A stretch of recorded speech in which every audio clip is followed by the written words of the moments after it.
Hello दोस्तों, नमस्कार। आप सभी का हमारे इस YouTube channel audio books of Prince में तहे दिल से स्वागत है। आप सभी से एक गुजारिश है, अगर आप हमारे इस चैनल पे पहली बार आए हैं तो इसे सब्सक्राइब, लाइक और दोस्तों में शेयर करना बिल्कुल ना भूलें, क्योंकि ये जो मैं वीडियो डालता हूँ वो बहुत ही मेहनत से डालता हूँ और बहुत ही नॉलेजेबल वीडियोज होते हैं, जिन्हें आप अगर अच्छे से सुनते हैं तो आपके कुछ न कुछ काम की बातें इसमें से ज़रूर निकल के आती हैं। तो चलते हैं अपनी आज की इस स्टोरी पे। ये स्टोरी है 1914 की। ये दिसंबर महीने की समय होती है, रात की समय होती है और थॉमस अल्वा एडिसन की प्रयोगशाला में सडनली आग लग जाती है। आग इतनी भयानक होती है कि उसकी लपटें धू धू करके प्रयोगशाला एकदम जलने लगती है। लपटें बहुत ही बड़ी बड़ी और भयानक होती है, देखने वाले को रोंगटे खड़े करने वाले। तभी थॉमस अल्वा एडिसन के बेटे चार्ल्स को ख्याल आता है कि मेरे पिताजी कहीं दिख नहीं रहे हैं, आखिर वो हैं किधर? कहीं इन आग की लपटों में वो अपने प्रयोगशाला में तो नहीं फंस गए हैं आग में?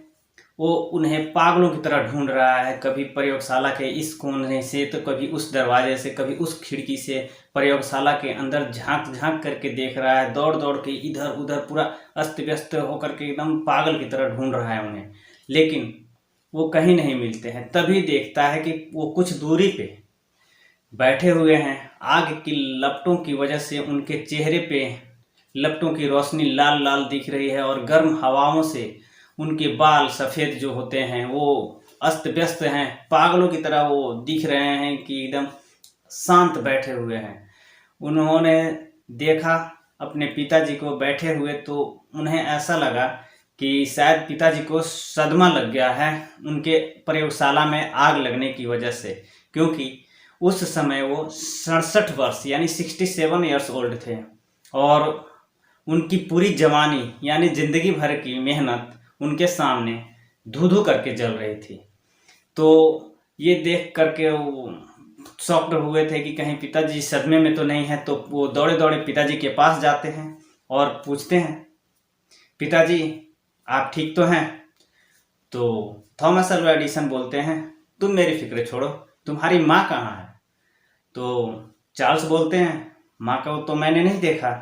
तो थॉमस अल्वा एडिसन बोलते हैं, एक काम करो, जाओ अपनी माँ को ढूंढ कर लाओ, वो अपने पूरे जीवन में इतना खूबसूरत नज़ारा नहीं देखी होगी। तो फिर चार्ल्स जाते हैं अपनी माँ को ढूंढने और उस नज़ारे के सामने बैठे बैठे थॉमस अल्वा एडिसन इंतज़ार में रहते हैं और देख रहे हैं कि मेरी फैक्ट्री तो तहस नहस हो चुकी है। फिर अगली सुबह होती है, आग ठंड हो चुकी होती है, लेकिन थॉमस अल्वा एडिसन की ज़िंदगी भर की मेहनत को राख करके चली गई होती है। खंडहर बिल्कुल फैक्ट्री जो दिख रहा होता है जैसे कितनी पुरानी खंडहर की तरह, ऐसी तबाही का मतलब नजर उन्होंने उम्मीद ही नहीं की कि ऐसा भी मेरे साथ हो सकता है। लेकिन थॉमस अल्वा एडिसन घबराए नहीं, वो एकदम बेफिक्र रहे। और फिर क्या था, इस आग की लपटें तो ख़त्म हो चुकी थी और वो बिना विचलित हुए अपने बेटे से बोलते हैं कि जो होता है वो अच्छे के लिए ही होता है। अब मैं ऊपर वाले का बहुत बहुत शुक्रगुजार हूँ, क्योंकि इस आग से मुझे एक फ़ायदा हुआ है, जितनी भी मेरी गलतियाँ थी वो सब जल करके राख हो चुकी हैं और अब हमें एक नया शुरुआत करने का मौका मिला है। और फिर क्या था, इस आग की वजह से, आग की जो घटना थी उसके मात्र 3 हफ्ते के बाद ही थॉमस अल्वा एडिसन ने फोनोग्राफ का आविष्कार कर दिखाया। तो दोस्तों, जो बीत गया चला गया, उसका दुख मनाने से कोई फ़ायदा नहीं।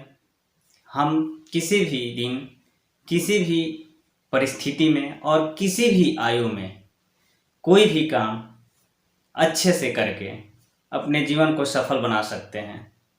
तो मिलते हैं अगले वीडियो में, तब तक के लिए गुड लक, बाय।